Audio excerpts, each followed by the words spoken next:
네, 법무부 차관님. 네. 네. 지금 이제 오늘 그 22항 네. 그 특검에 관련된 부분입니다. 네. 지금 어저께 제 요구에서 부결이 됐어요. 네. 근데 이제 하루 딱 지나가지고 또 이렇게 그냥 급하게 이렇게 법안을 이렇게 다시 또 발의하고 상정했는데 결국은 이제 민주당 의도는 이제 특검을 꼭 통과시켜야 되겠다 이거 아닙니까? 그렇죠? 예. 그런데 제가 볼 때는요 여러 가지 좀 문제점이 있어요. 아주 기본적인 얘기지만은 특검은 어저께도 말씀하셨죠. 예외성, 보충성이 인정이 돼야 되는데 지금 이미 수사기관이 아주 경쟁적으로 지금 조사하고 있습니다. 그리고 윤석열 대통령을 빼고는 지금 거의 다 구속해서 기소됐어요. 그렇지 않습니까? 예. 그리고 또 특검이 만약에 출범한다고 하더라도 이 검사 임명하고 그리고 뭐 진용 갖추고 또 사무실 구하고 뭐 이러려면 최소한 제가 볼 때는 20일, 30일 걸려요. 그 사이에 지금 이 수사기관들 또 가만히 있겠습니까?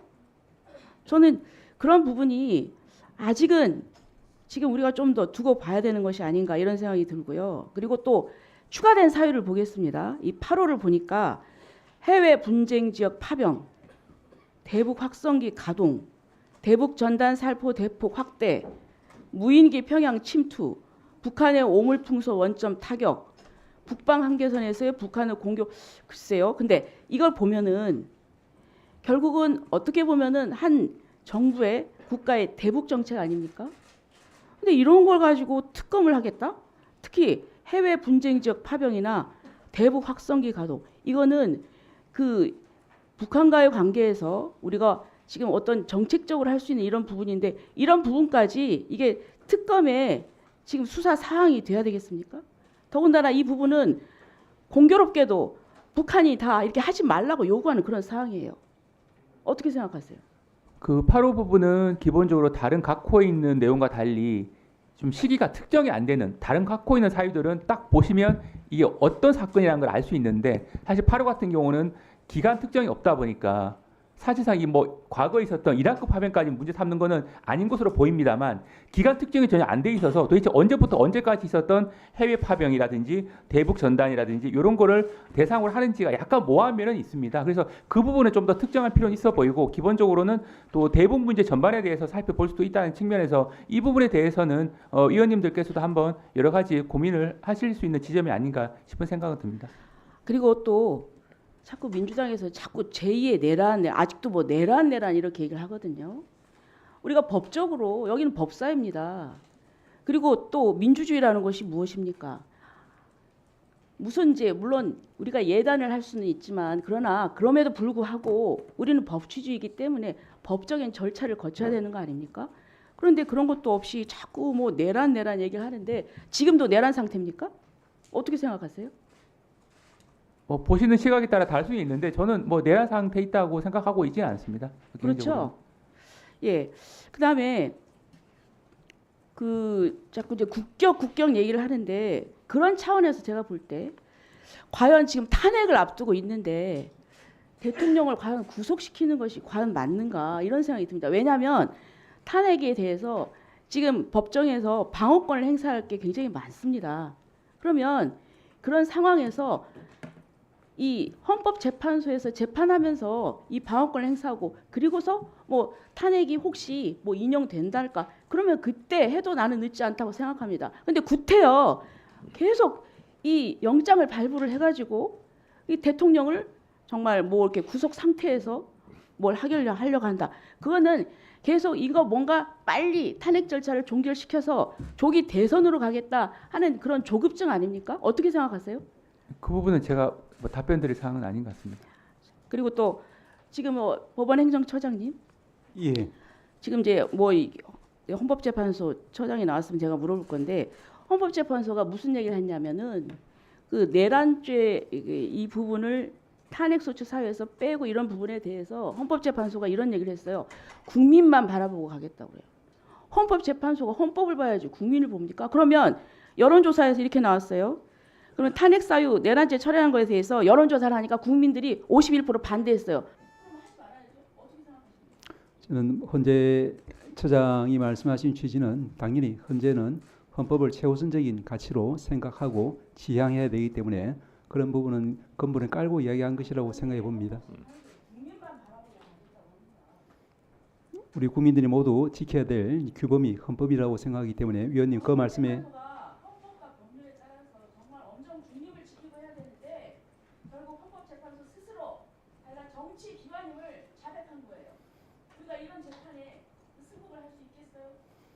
헌법재판소가 헌법과 원칙에 따라서 가야 된다라고 생각합니다. 선생 발언이요? 꼭 해야 되겠습니까? 네, 하세요. 지금 조배수 의원님께서 내란이 종결됐다고 얘기를 합니다. 그리고 법무부 차관은 거기에 지금 동조하는 답변을 했습니다. 박규태 의원님, 의사진행 발언 예. 위원장 보고 하세요. 네. 지금 내란 수계가 버젓이 저렇게 버티고 있고 국힘 의원들이 거기 가서 옹호하는 발언을 하고 있습니다. 내란 범죄를 수사를 못하게 하고 있습니다. 그리고 그 수계에 조용히 하십시오. 그 수계에 대한 체포영장을 집행을 방해하는 것이 사법부를 공격을 하고 수사기관을 공격을 하면서 경찰의 법집행을 방해하는 것, 그게 성공해야 비상계엄이 성공하는 것이라고 주장하면서 계속 주장하는 그 변호사, 윤석열 측의 변호사가 있고, 그리고 사이비 종교인과 백골단이 나서고 태극기 모독부대가 나서서 내전을 운운하는 상황입니다. 근데 이게 지금 내란이 끝난 것입니까? 근데 저런 발언을 하고 법무부 차관은 야당의 민주당의 질문에 대해서는 굉장히 소극적인 질문을 하더니 지금은 외환죄에 대한 특검법 규정에 문제가 있는 것처럼 저런 식으로 적극적인 답변을 하고 거기에 호응하는 것, 이게 적절한 태도인 것입니까? 저런 편향적인 답변 태도 위원장님께서 지적해 주시고, 의원들도 내란의 동조 세력이 아니라고 한다면 질문하는 그 자세 바꾸도록, 문제 있는 그 태도들 바꾸도록, 품격을 유지하도록 위원장님께서 지휘권을 발동해 주십시오. 이상입니다. 네, 알겠습니다. 그게 내란범이 아니에요. 자,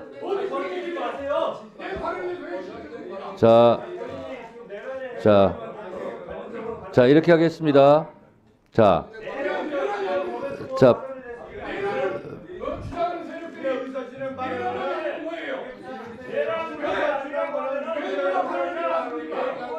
네.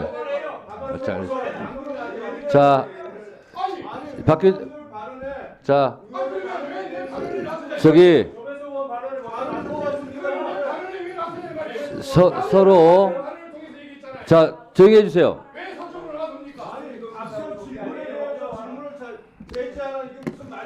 자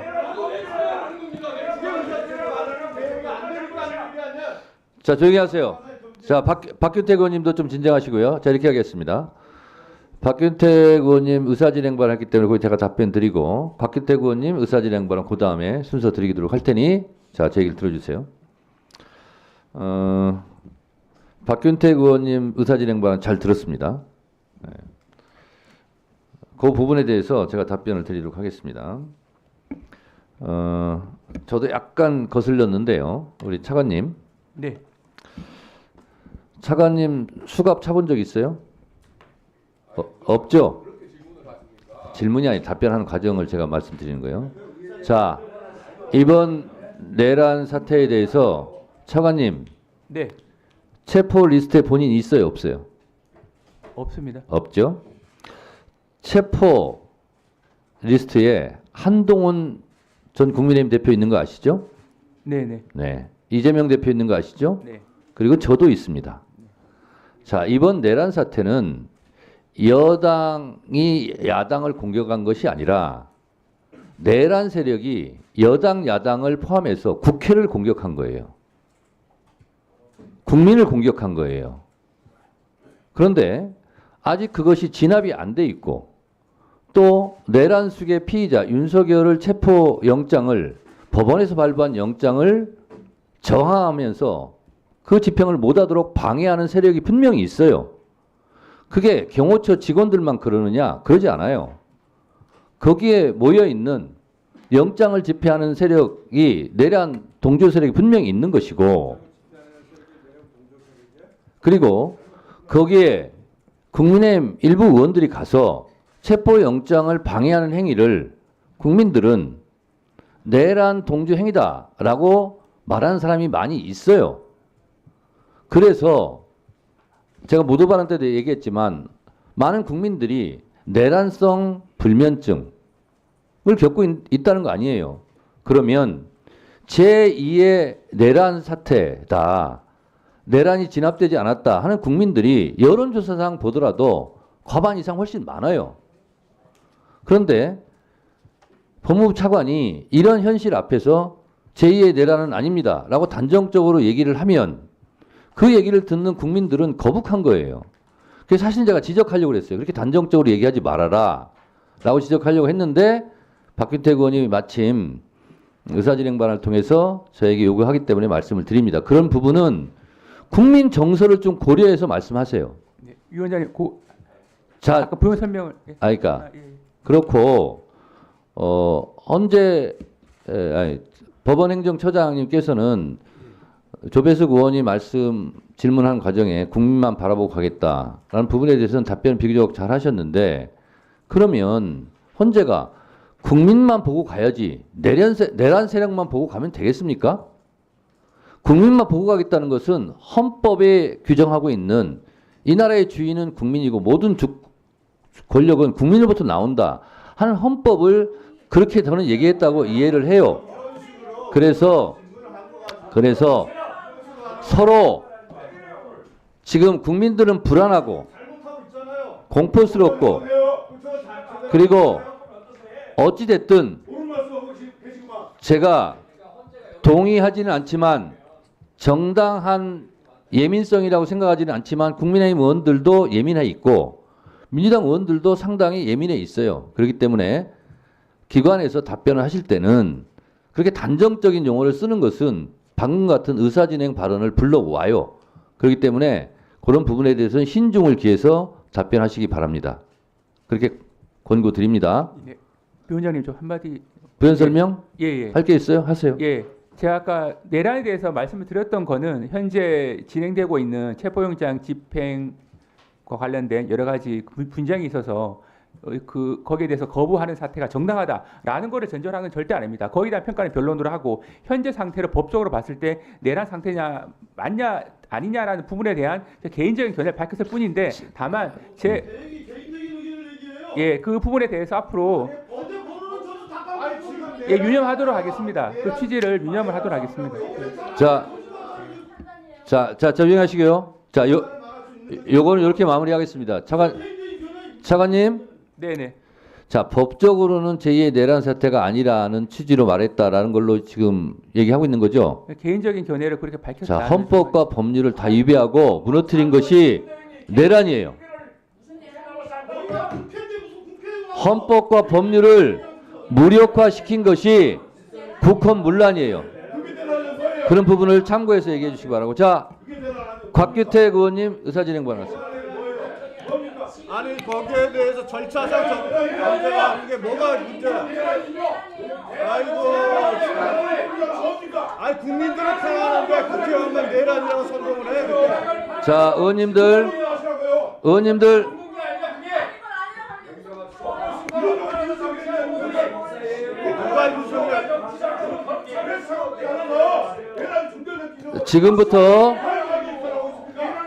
지금부터 위원장의 제지에 따르지 않는 의원님들을 호명해 드리도록 하겠습니다. 조배석 의원, 박균택 의원, 이성윤 의원 조용히 해주세요. 조용히 해주세요.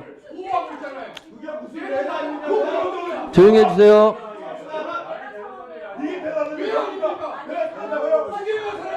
자, 박균택 의원님. 자, 일단 조용히 해주시고요. 송석준 의원이 원래 퇴장을 많이 당할 뻔했는데 조용히 해주시고요. 자, 박규택 의원님 의사진행 발언하세요. 하면 되겠습니까 이제? 네. 예. 그 의사진행 발언입니다. 네.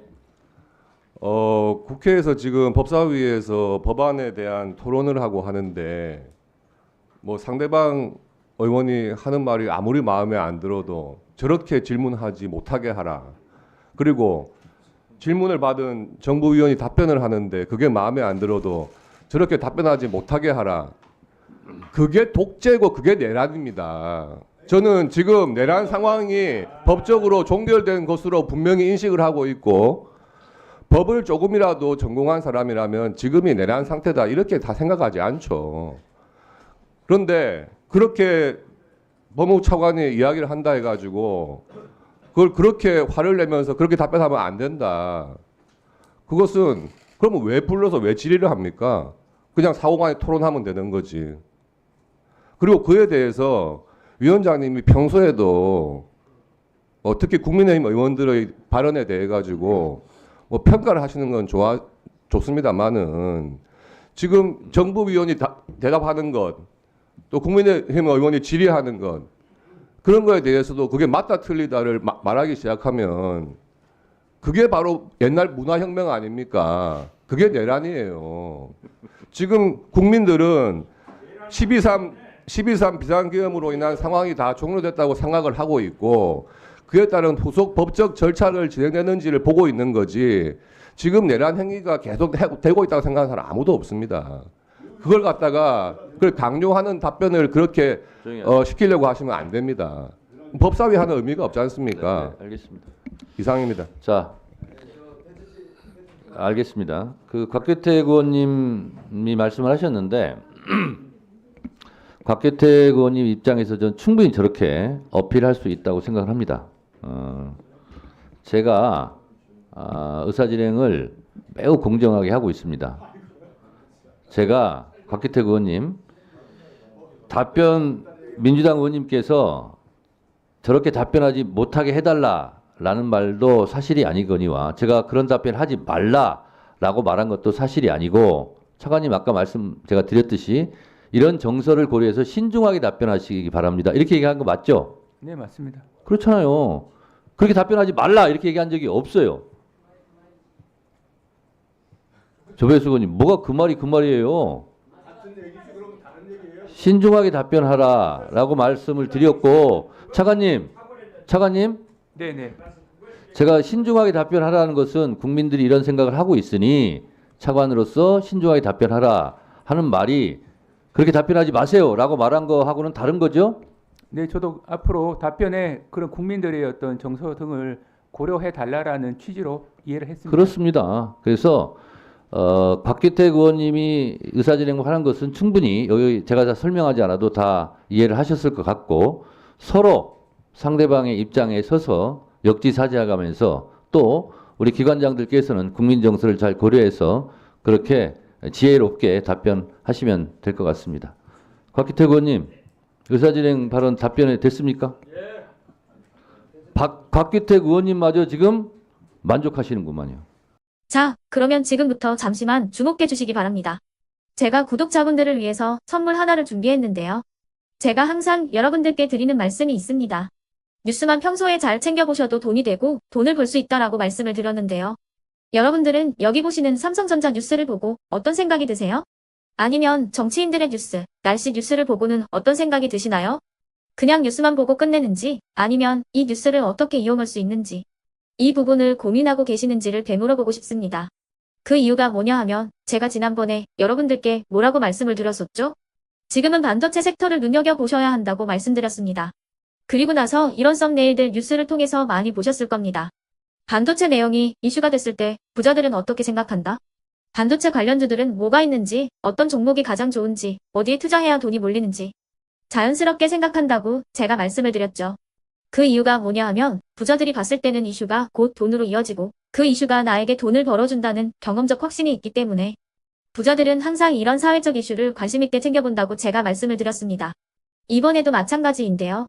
제가 지난번에 시청자분들과 함께하는 주식으로 수익 내기 이벤트를 진행했었죠. 당연히 100% 무료로 진행을 했었고요. 여기 보시면 아시겠지만 제가 지난번에도 구독이라고 보내주신 모든 시청자분들께 반도체 관련주 중에 가장 크게 급등할 딱 한 종목, 많은 종목도 아니라 한미반도체 한 종목을 여러분들께 추천드렸어요. 그러면서 여기 나와 있는 대로 정확히 얼마에 매수해야 하는지, 그리고 수익률이 어느 정도 나왔을 때 팔아야 하는지를, 이런 부분들까지 여러분들에게 정확히 알려드렸었는데 지금 실제로 어떻게 되었다? 오른쪽을 보시면 아시겠지만 제가 지난번 문자 발송으로 이 한미 반도체를 소개해드리고 나서 실제로 이렇게 5배 이상 어마무시한 상승이 나왔습니다. 100만 원만 투자를 했어도 무려 500만 원이 넘는 수익금이 생긴 거죠. 그래서 당시에도 굉장히 많은 분들이 제가 드린 이 한미 반도체로 수익을 내실 수가 있으셨을 텐데요. 다시 한번 축하드린다고 말씀을 드리겠고, 이번에도 마찬가지입니다. 앞으로도 2024년, 2025년 계속해서 기대해볼 섹터는 AI입니다. 그 중에서도 AI 반도체는 그 누구도 부정할 수 없는 미래 성장 산업입니다. 그러면 우리가 어떻게 생각해 볼 수 있을까요? AI 반도체 종목 중에 앞으로 크게 대장 역할을 하면서 10배 이상 급등할 수 있는 텐베고 종목을 지금부터 열심히 추적해야 한다는 겁니다. 큰 돈을 투자하지 않더라도 월급의 일부분 아주 소액이라도 이 종목을 모아가야 수백 %의 수익률을 손에 쥘 수 있는 것이죠. 지금 여러분이 보고 계시는 이 유튜브 또한 AI 반도체와 아주 밀접한 연관이 있고, 반도체야말로 대한민국의 핵심 산업으로 앞으로 더더욱 시장은 성장할 수밖에 없습니다. 그렇기 때문에 제가 이번에도 뭘 보내드리고 있냐면, 지난번과 똑같이 구독이라는 문자를 보내주시면 제가 AI 반도체 관련주 중에 앞으로 대장주 역할을 하면서 주가가 가장 크게 급등할 한 종목을 여러분들께 문자 발송으로 종목명과 사고 파는 시점을 모두 알려드릴 건데요. 그 문자를 받고 여러분들이 주식으로 돈 버는 연습을 한번 해보셨으면 좋겠고요. 혹시라도 나는 주식을 하지 않는다 하시는 분들은 주변에 주식하시는 지인분들에게 말씀을 해주셔도 되고요. 아니면 연세가 있으셔서 투자가 어렵다 하시는 분들은 이 종목을 자녀분들에게 한번 사봐라, 이걸로 한번 수익을 내봐라, 이렇게 조언을 해주실 수도 있는 거겠죠. 그래서 지금 이 영상을 보시는 시청자분들 중에 나도 이번 종목이 좀 궁금하다 하시는 분들은요, 누구나 상관없이, 그리고 어느 시간대나 상관없이 부담없이 010-2514-5930번으로 구독이라는 문자 보내주시면 제가 이번에도 똑같이 무료 추천 급등주 문자를 보내드리겠습니다. 이해되시겠죠? 제 번호 010-2514-5930번으로 구독이라는 문자 보내주시면 여러분들이 직접 이슈를 통해서 돈 버는 연습을 해보실 수가 있는 거고, 제가 돈을 받는 것도 아니고 투자를 대신해 드리는 것도 아니기 때문에 부담 없이 신청해 주시면 되는 겁니다. 그리고 수익이 나면 저는 다른 것은 하나도 바라지 않습니다. 제 채널에 구독, 좋아요 한 번씩만 눌러주시라, 이렇게 다시 한번 말씀을 드리겠습니다.